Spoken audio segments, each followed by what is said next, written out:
Welcome to Mighty Married Moms. Join us at our kitchen table twice a week as the Mighty Married Moms, Debbie, Linda, Wendy, invite spectacular guests to weigh in on staying sexy, vibrant, and healthy. building marriages with soul-satisfying connection, raising happy, healthy, successful kids.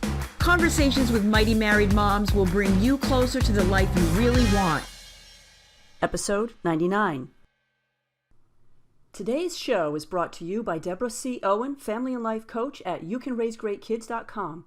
If you are tired of worrying about the choices your kid is making, or tired of the stress of constantly arguing with your kids, or them arguing with each other, then don't wait until you are truly desperate. Get the help you and your family need and deserve today. Connect with your kids with calm compassion.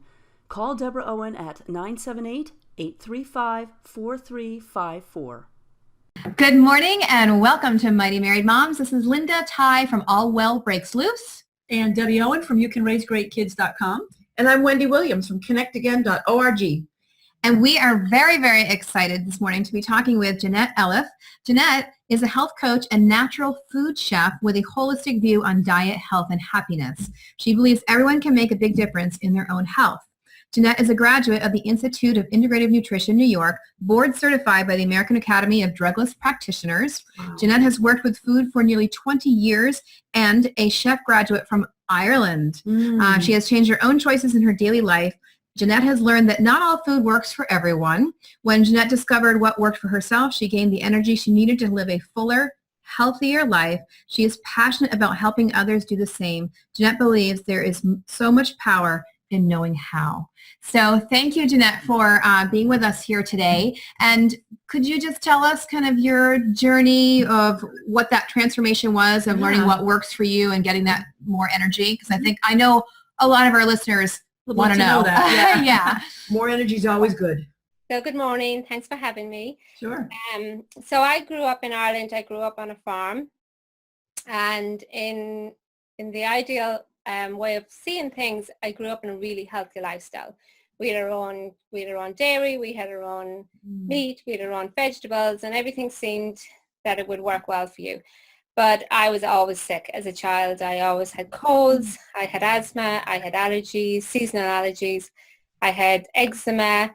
And it was only when I was around 16 I started being curious about what I could do to change the way I felt, because I knew the doctor and medicine, it wasn't working for me. So I read an article one day in an acupuncture magazine about how dairy could be connected to asthma. So I came home that day and I told my mother, I'm not eating dairy anymore. So when you grow up in a dairy farm and you say you're not eating dairy, yeah, they're like, what do you mean? Yeah. So I tried it and it made a big difference for me. And even now, if I have dairy more than like 2 or 3 days in a row, I can feel my symptoms all come back again. Wow. So that was the start for me. And I kind of started learning from there and becoming more interested. And I think, I really think it's a journey that you're always going to be on, because your body changes and your lifestyle changes. And sometimes things work for you and sometimes they don't. Yes. Wow, that's an interesting perspective, that just because something worked well when I was 25 doesn't mean it's going to work well now. Yeah. Because you're in now that I'm 27. Yeah, exactly. Anyway, go ahead.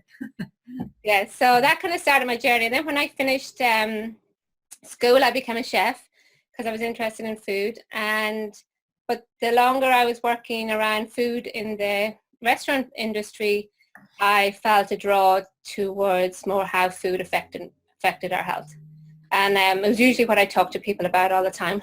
And, tell them, like, you shouldn't be eating that. There's, additives in that, or there's something. So I decided then to go back to school, and I went to IIN and got certified. That's when I was talking about it, people were listening. And now you're a health coach and helping other people really get from A to B in a healthier way. Yeah, and I think having the culinary background is really helpful, because people are really interested in the food and the cooking classes. And, it's not just go home and make this. I can tell somebody how they can go home and make this and how they can go about it in an easier way that's fit into their lifestyle.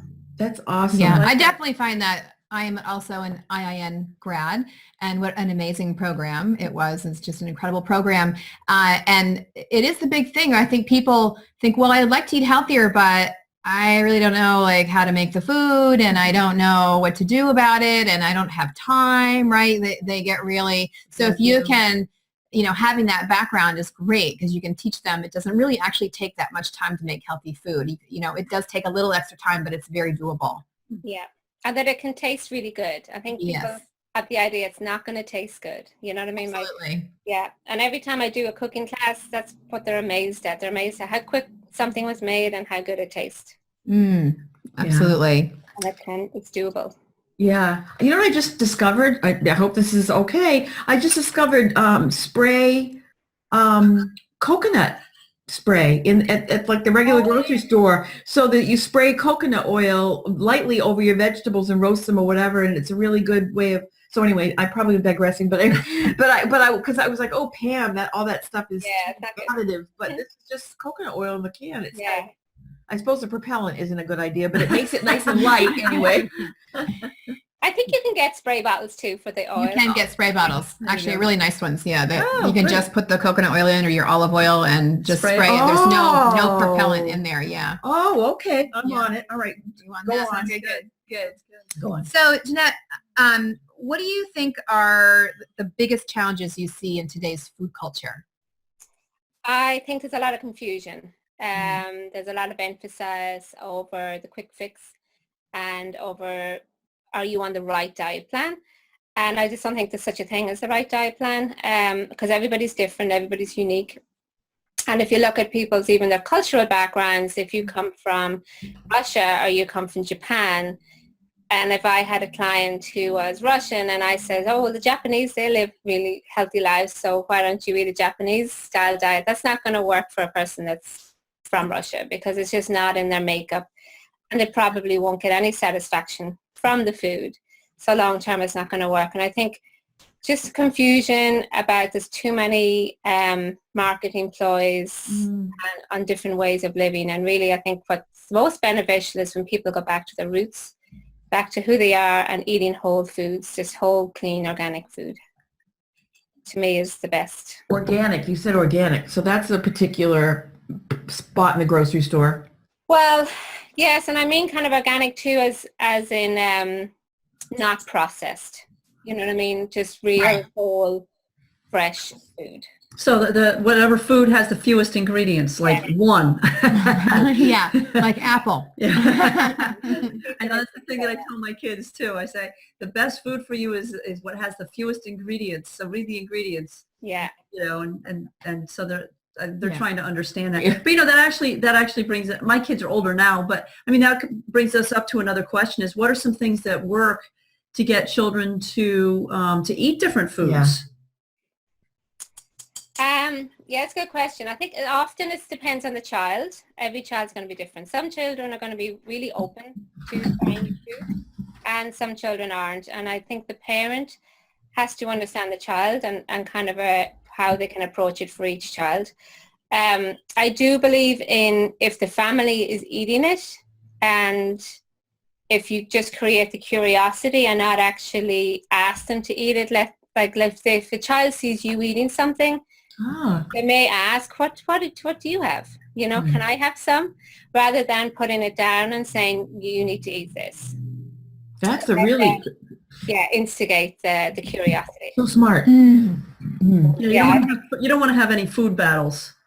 You don't know. And I often think if you imagine if you woke up tomorrow morning in a completely new country and somebody put some food in front of you that you did not know what it was, you would automatically go, I don't want to eat that. Like, what is that, right? And that's to me like a child, because if you put something new in front of them, they've never seen it before. Right. They don't understand it, and they're instantly going to be, I don't want to eat that. Instantly wary. Yeah, that's a really good analogy. That's helpful. Yeah, but if they see you eating it, or they see, I think too, if they see the making of it, if they're part of the making of it, even if they're putting the ingredients in, and they get to build up the anticipation and the process, and by the end they're like curious to try it. That makes sense. That makes sense. What about somebody like, somebody who's grown up just eating meat and potatoes all his life? I mean, what do you do with somebody like that? Yes. Yeah, that's hard. I think you have to, with an adult, you have to work on what it is they want, what results they want, and get into the emotional feeling of more like focused on where they want to be, whether it's they want to lower the cholesterol or they want to live, healthier lives for their kids. Like that's the emotion that needs to drive them rather than the fear of changing their food. Right. Yeah. The fear of changing their food. Right. That you can't say you need to do this because it's going to be good for you. You just say, what is it you want to do? And that reminds me of a weight loss. I went through a weight loss journey myself. And one of the things that they talked about was they said, do you want to bend over and pick up your grandchildren easily? I was like, yes, I do. I want to be able to cuddle with my grandchildren or go out and play Frisbee with them. I want to do things like that. So the vision of that makes all those steps of, reduce calories or whatever more palatable, because you're like, I have a goal in mind that's important to me. And it's not about my eating. It's about the kind of person I want to be and the life I want to live. That makes sense to me. And you're certainly taking those fears away too, because as you said, and it's my experience too, is people think, oh, they automatically think if I lose weight, I have to go on a diet. And it's not about going on a diet, because the diet is temporary. That's a temporary goal of losing 25 pounds. Once you lose it, then people tend to go back to eating the way they ate. Yeah. Or otherwise, do you want to pick up your grandchildren? It's a different kind of goal, and it's a different kind of end game. And when you can show people that you can actually eat well and food tastes good and you're going to eat a lot of food, it takes those fears away, right? Because people think that they're going to starve and they're going to drink just juice and they're going to have to have the blender out and they're going to be in the bathroom the whole time or whatever. They imagine all these bad things, right? And it's not. Well, I always try never to ask a client to not eat something. It's just to encourage them to eat healthier or introduce how maybe that food that they are eating could be affecting them and let them make the choice. Yeah. Because if they kind of go, I love my pork, but if it's making my inflammation worse or my arthritis worse, maybe it's not worth it. They can make the choice when they know. Yeah. Adults really appreciate the choice. I suppose everybody appreciates the choice. Yeah. Children, adults, Everyone's choice. Everybody needs to feel like it doesn't have to be all the time either. It's just not like 100% you can never have that again. It's just, as much as you can during your week, try and do the right thing, Right. Well, why don't you share with us one of the more interesting cases that you've had, somebody that you've worked with, and how the food plan that you helped them develop made a really positive difference. I'm actually working with a lady, and so I started working with her, and I just introduced the idea of the whole foods, everything being like not processed, taking out the artificial ingredients, and seasonally. So as we go through the seasons, her food changes with the seasons, and she loves that so much. She says it's the first time in like 20 years in her adult life that she enjoys her food. She feels she can eat whatever she wants, and she's still making, she knows she's doing good for her body. And she said the biggest thing she notices is that she feels hungry, and when she eats, she's satisfied, and she doesn't have cravings for the rest of the day. Because before, when she was always on these diets, like by the end of the evening, she was craving all the nutrients that she was missing. So, That's so interesting. So how do you handle cravings? Like if you were coaching somebody and let's say they might crave something, I don't know, like chocolate. Like chocolate, maybe. Right. How would you recommend handling that? Well, I think oftentimes when we're craving something, there's an ingredient in it we're missing in our diet. So people crave, I think a lot of women especially crave ice cream because they're always on this low-fat diet. So the body's craving the fat. They, maybe craving potato chips. Maybe it's the same thing, maybe some fat, but they could substitute if they were having, nice roasted potatoes. They were having lots of good fats in their diet. They're having all the nutrients and minerals that they needed. Those cravings would go away. Interesting. Okay, that makes sense. So the cravings aren't moral failures that we need to whip into shape. They're signals. They're signals from the body. Yeah, except we don't recognize, oh, I need magnesium, or I need some more Eat an avocado. good omega-3s. Yeah, we just recognize potato chips when we see them in the aisle and go, oh, yeah, because the brain, That'll do it. Yeah. yeah, that'll do it. It is really interesting. I've definitely found too that when people, add consistently protein and healthy fats, the avocados and the olive oil and coconut oil and cooking with it and things like that, you do start to crave less. And it's no surprise it's coming out of a culture of low fat, no fat, God forbid we have any fat in our food. So let's eat the processed food with tons of sugar in it and get rid of the fat, and I think Atkins maybe can be credited a lot for teaching us that fat doesn't make you fat. Yeah, Right? I think the fat was. Dr. Atkins. Dr. Atkins, and the Atkins diet is high in fat to start with. Yeah. If somebody needs to do some, really big weight loss. And I found that very fascinating when we learned about it in IIN. And just that I know people who have done it and they lose a lot of weight eating mostly fat, which is against what the cultural media is trying to tell Americans, at least, don't eat fat, you need to have low fat, no fat. So it's a myth that needs to be debunked for sure. And I've had the same experience as you. When people put that back in, they have less cravings for bad stuff. Yeah. And I think for children too, like, most of our brain is made up from fats. Mm-hmm. And this idea of, so like children really need those good fats with their brain development and for 60% of the brain is fat. Yeah. Wow. Yeah. So what are some things that you recommend? So fathead is really it's true. It's not. It's true. Yeah, you fathead. Well, thank you. I appreciate that. Right. Yeah. So what are some say good fats that you would recommend parents feed their kids in order to teach them to have good habits that don't lead to cravings? Well, I think eating the first one I would say is I think we eat too much lean meat. We eat too much lean chicken and stuff like that. Like having a whole roasted chicken rather than just a chicken breast, so all the fats are in there. The same with like our if we are having our steak or whatever, to have meat with more fat in it than just lean steak. I also think like just having even good butter, having nuts. I think nuts are fantastic for kids. And I think kids, I know there's a lot of fear around nuts with children, and if the child can't have nuts, but if they can have nuts, they can have something like sunflower seeds or pumpkin seeds, right, which also have good oils in them. Avocados are great. Coconut oil is great. Olive oil is great. Yeah. So what about a vegetarian home? All that meat you mentioned, what other substitute plus oil, or like would you like legumes and coconut oil, or like how would you get the fat and the protein in there for vegetarian? There is a lot of vegetables with well, I suppose like the avocado and the nuts and seeds, and then I believe lentils, things like that, have good oils in them. What's these? Lentils. Oh, good. Yeah, so legumes certainly. Oh, yeah. Okay. Great.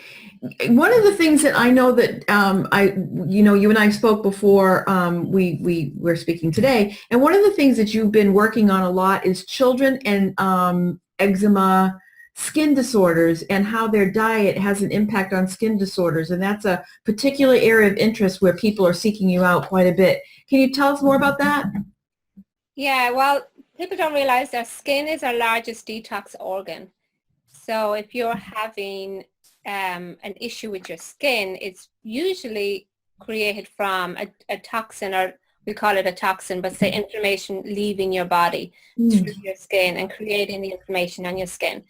So if a child is eating a food that's creating a lot of heat or a lot of inflammation in their body, say in their digestive system, then it can appear and show up in their skin. Wow. Yeah, so changing the diet from like an inflammation diet. So really our standard American diet is a very inflammatory diet. All the sugar, the white flour, processed foods, the high proteins, it's a very inflammatory diet. So creating the anti-inflammation in your body can soothe down the skin. Yeah. And you do that by what are anti-inflammatory foods? Is it as simple as that, or is it detoxing from what you've done and starting again, or? An anti-inflammatory food is, say, most of our vegetables. The difference between grass-fed meat and commercial raised meat, grass-fed meat is more anti-inflammatory than commercial raised meat because of what they eat. When a cow eats grass, the grass makes omega-3s inside the cow. Okay. So those omega-3s are anti-inflammatory, and when they eat commercially grain like corn, it creates omega-6s, which create inflammation. So it doesn't have to be, so you can still enjoy the foods that you have, but choosing the way that they're processed, choosing the way that they're made, that the oils that they come from, all that kind of, the ingredients is what's going to make the difference in the inflammation. Interesting. Do you ever recommend that kids supplement with omega-3s? I do. I think that's a good idea for children, yes. Yeah, I mean, I think it's good for, I know I've read, I don't know, don't quote me on the exact statistics, but that the average American has an omega-6 to 3 ratio of 15 to 1, and the ideal is 2 to 1, you know, so 6s to 3s. And so we're really inflamed, you know, and we're not getting enough of 3s in there to balance that out. Yeah, I know when we grew up in Ireland, the doctors, when we were children, gave you bottles of cod liver oil every time you went to the doctor. I don't know if it was the same here, No, but so smart, because that's, makes sense. So it's just a root. What does that do? That's omega-3s. Omega-3. Cod liver oil is straight up omega-3. Yeah, so it's anti-inflammatory, basically. Right. Yeah. So we didn't know why it was good for us all those years ago. You know, 100 years ago, that's that the thing that you do. And we didn't know why, and now we do. Right. So I should know the process of what inflammation means. And to me, inflammation means something that's red and hot and needs to be squeezed. But so how does that work on the inside of the body? Tell us about, because I don't know that everybody know. I'm an old, former nurse. I guess I'm old too, but I was a former nurse, and I should know about inflammation, but that really wasn't part of my training. And so what is the inflammatory process for food and cells and the gut? Remind us? Yeah, so I suppose I'm not from a medical background, but how I would describe it is it's irritation. So if you're eating a food that's somehow irritating you internally, so it can irritate you anywhere. That's why for some people they might get a headache, some people they might get intestinal problems, some people might get a skin rash. So wherever that's creating an irritation for you internally is how I would describe it. And if you imagine that the omega-3s are calming, okay, they're healing, they're going to soothe and repair, whereas the omega-6s are more creating havoc. So this is kind of what it is. We need a certain amount of inflammation in our body, because if we cut ourselves, the inflammation reacts and it creates the scar tissue, right? And you need that certain amount of reaction in your body for repair in emergencies. But you do not want your body all of the time in that kind of high alert process of sending around these reactions in your body. Got it. Cool. Got it. And so our diet, the way that the standard American diet, SAD diet, is always sending alert signals because it's inflammatory. Am I getting it? Yeah. So that we have to counterbalance it by eating foods that bring that down, or taking the omega-3s as a supplement in order to really kind of tamp it down and perhaps change our diet to less inflammatory foods. Yeah, if we ate in nature, if we had no supermarkets and we only ate in nature, we would have a perfect balance of the omega-3s to 6s in our plants and in the foods that we would harvest. But because we eat processed foods and we use oils in most of the making of those foods that are omega-6s that are inflammatory, we're taking in an unnatural amount of the inflammatory oils. Okay. Yep. Got it. Okay. Got it. And the grass-fed thing. I've also heard that grains like corn and stuff, cows were never meant to eat corn. Oh. And yet that's what we keep shoving in their mouths. Particularly not the corn that they're being fed. Yeah. It's not even really corn. Yeah. It's a pesticide. Ugh. Yeah. And that's what we get at the we just We could go on about that. We just merrily go to the yeah. Not Yeah. a bad situation. No. No. Mm-mm. Well, you are. She's a font of wisdom. She is. She is. And unfortunately, we're out of time time already. Yeah. 25 minutes already. Yeah. Wow. Yeah, it's amazing how fast that can go. But but Jannette, this has been really wonderful talking with you. Is there anything that you want to tell our viewers and listeners how to find you? Yeah. Anything you're working on, or any kind of stuff that they could get on your website and find that you would like to tell us about? Yeah, so you can go to my website, foodforinnerhealth.com. With a 4. With a 4, yeah, with a 4. Number 4. And I always offer a free discovery session for somebody to just come and talk to me. They can do that on the phone and find out what I do, and I can learn what's going on with them and if what I do works for them in any way. And come January, I'm hoping to have some webinar programs set up so that people, especially mothers, can hop on a webinar program and not have, if they miss a program, they can still catch up, and they'll have a group and some support where everybody can learn from each other. So awesome. That's January 2016, right? Yeah. So by the time this goes live, it'll probably be around then. Yeah, perfect. It'll be perfect. So can you just spell out the website? So www.4innerhealth, INNERHEALTH.com. Perfect. Food for inner health. Food for inner health. Food FOOD. for. So Number 4. www.FOOD. Number 4. Inner health. Okay, Innerhealth.com. great. Yeah. Right. Perfect. Good. It will work either way. I think if you do food for or just for, it'll bring you. It'll bring you there. Oh, okay, good. I'm sure it will. Oh, great. Good. I think you don't even have to do www anymore. Yeah, You don't. just, Yeah, really. the tech world is I changing. know, really. Oh, I know. So anyway, thank you so much, Thank you. Jannette, and thank you, viewers and listeners. Please go to iTunes and subscribe and give us a great review. We have this is a great episode today. If you love this one, we have so many more that you can listen to and get a lot from. We have amazing guests every single week. So thanks so much for tuning in. Have a fabulous day. We'll see you See you soon. soon. See you Thanks, soon. everybody. Take care, everybody. Bye. Bye-bye. Bye, Jannette. Thank you for joining us for this episode of Mighty Married Moms. Tune in twice a week on Mondays and Thursdays to meet fascinating and inspiring guests who will help you create the life you've always wanted. You can find these episodes and special gifts just for you at mightymarriedmoms.com, as well as a link to our Facebook community, where we continue the conversation around the kitchen table. Please also help share the love by leaving a review on iTunes. We'll see you next time.